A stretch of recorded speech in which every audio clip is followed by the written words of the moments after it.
I don't know what got into me last week, but I was like, you know what, I'm gonna make a YouTube channel. And I watched a few videos on how to start a YouTube channel, and here I am now trying to make a YouTube channel. So thank you for taking the time out of your day to watch this and support me. So shout out to you. Let's get to it. I'm gonna do my welcome to my channel, get to know me. I went onto my Instagram story and I asked people to ask me questions. What was it like taking time off from school, and would you recommend it? To those of you that don't know, I took a gap year. So I graduated high school in the year of 2018, and then I took off this entire year to work full-time, to coach debate, and then I just traveled a lot, went to a lot of concerts. That was my year. What it was like is that it was super strange, because I feel like after 12 years of continuous school and then just having a break and just existing and not having 5 days out of the 7 days in a week be dedicated to 7 to 8 hours of schoolwork, as it kind of showed me what the real world is going to be like once I do finally graduate school, college, law school, hopefully. If you don't know what you want to do yet, if you don't like your ACT score, if you know you're motivated enough to go back to school and follow your other passions, so maybe college isn't what you want, but you want to take a year off from doing things, do it. Because some people don't quite feel comfortable taking a path that isn't commonly taken, but it's okay. I genuinely feel like way too many people go to college without knowing 100% what they want to do, and they just do it because their parents do it or their friends are doing it, and deep down inside they know that they're not ready to go yet, and then they end up with all of the student loan debt and they didn't even know what they wanted to do yet. What are you majoring in at college? I am double majoring in political and environmental science while minoring in law and society.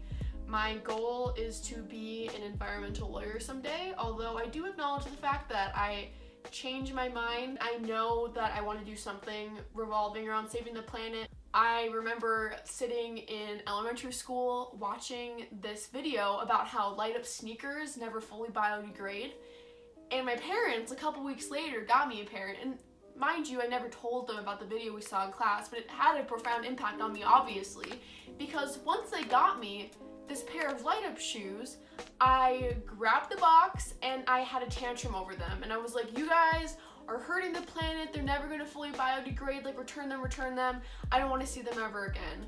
And I think the fact that having that reaction as a 6-year-old kind of set the tone for the rest of my life and wanting to be as sustainable as possible. How did you afford all of this traveling?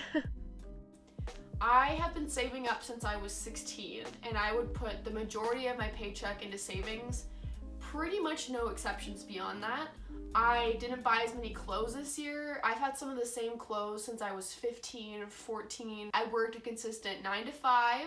I would work at a farmer's market during the weekend. I helped a previous teacher with her son's bar mitzvah. I coached and judged debate. I did canvassing for a candidate running in the 2018 midterms locally, and a whole lot of other things. I mean, honestly, any single thing that I would see as an opportunity to get money, I would do it, whether I liked it or not. I mean, farmers markets, it's a lot of work setting up, being in the hot sun, canvassing, talking to strangers, going to their doors.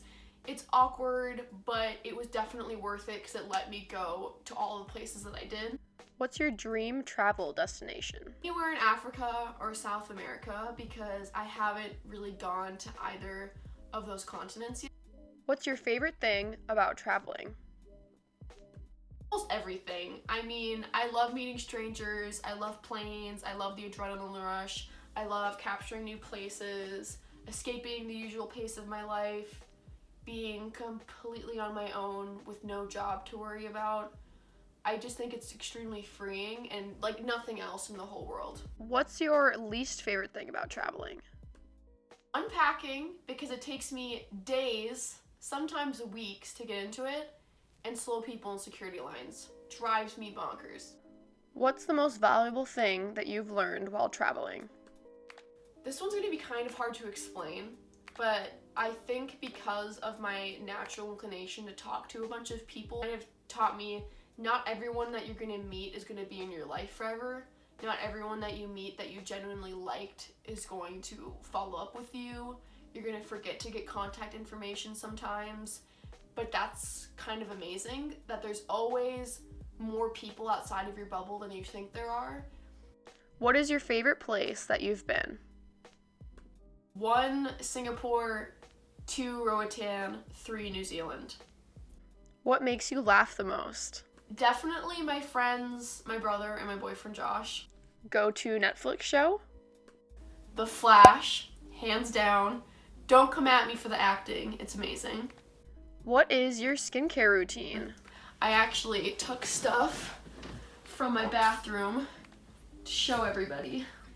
First, I use Glossier Milk Jelly Cleanser. Then, I use the Exfoliating Solution by Glossier. Then, I use the Glossier Bubble Wrap, which is an eye and lip pumping cream.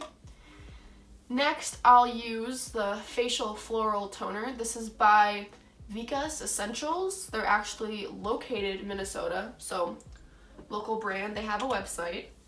And then Vika's Raw Cream. How many concerts have you been to?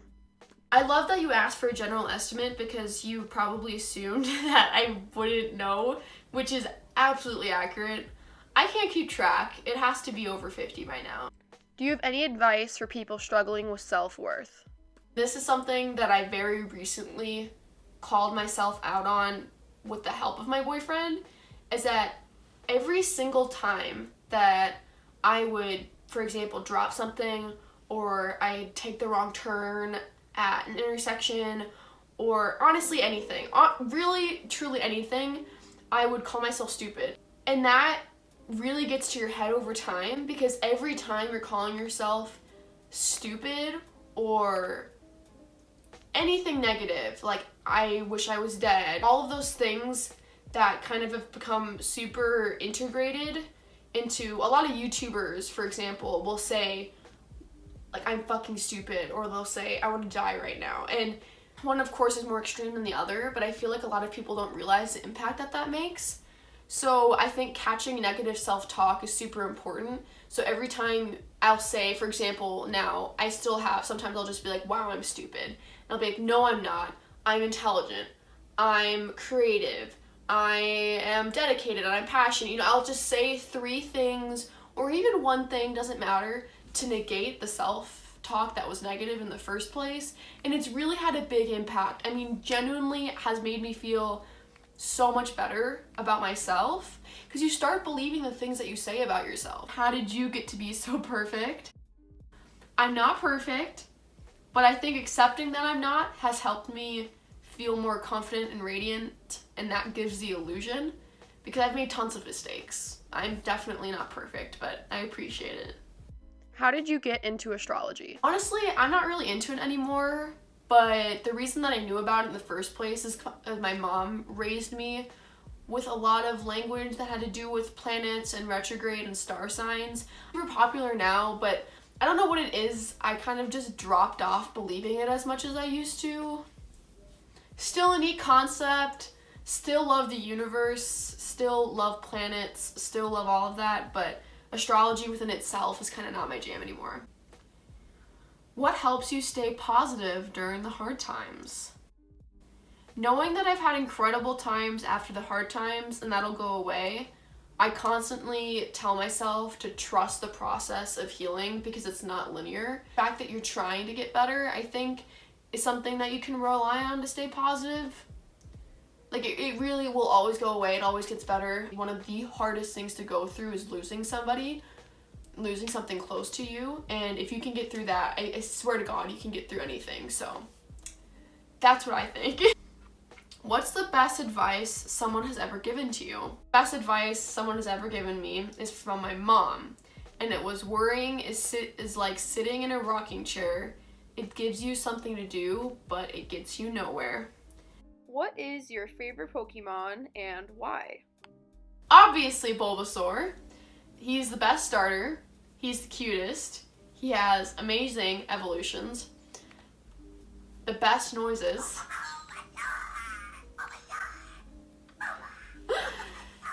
And I can go on and on and on about Bulbasaur because